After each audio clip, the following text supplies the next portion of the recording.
Good day, love. Ito, nag-decide kami nila mama at papa at saka ni Risa pumunta ng Robinsons Antipolo. Dahil sa dalawang dahilan. Una, bumili ng sapatos at ang ma-achieve ni mama yung cravings niyang empanada. Pero bago ang lahat, may share ako sa inyo.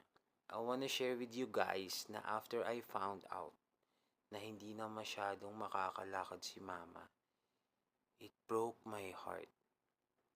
Feeling ko wala na. Yung tipong mababawasan na yung sigla niya. Pero mali pala ako. Yun pala ang simula ng mas lumakas na kalooban niya. The fighting spirit is all in there.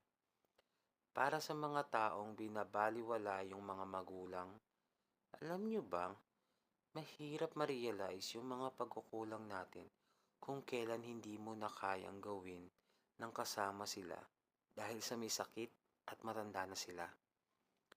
Lagi ko na sinasabi sa sarili ko ngayon, nababawi ako no matter what it takes. Time, effort, and especially love. I will do the hard work para mas maging memorable ang pagtanda nila. At the same time, yung pag-grow ko bilang mabuting anak, mabuting tao. Sa edad ko ngayon, alam ko immature pa ako sa ibang bagay at sitwasyon. I'm still learning to be better version of myself. I have a lot of mistakes in life. Yung iba ay intention kong ginawa at yung iba ay dala ng pangsarili kong hangarin. Pero lahat ng ito ngayon ay pinagsisisihan ko na. At little by little, I'm building my empire again na may mas matibay na pundasyon.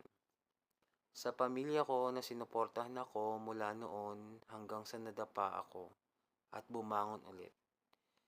Sobra ako nagpapasalamat sa inyo and I really, really, really love you.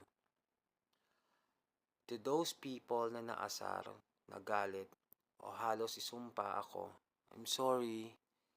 Feeling ko, hindi na ako mapapatawad nila, pero lagi pa rin akong humihingi ng kapatawaran. I'm sorry guys. Siya medyo mahaba na yung kwento ko. Balik na tayo dito sa Robinson. Ito na nga, pumasok na tayo sa vicinity ng Robinson. Makikita nyo dito ang open area, parking.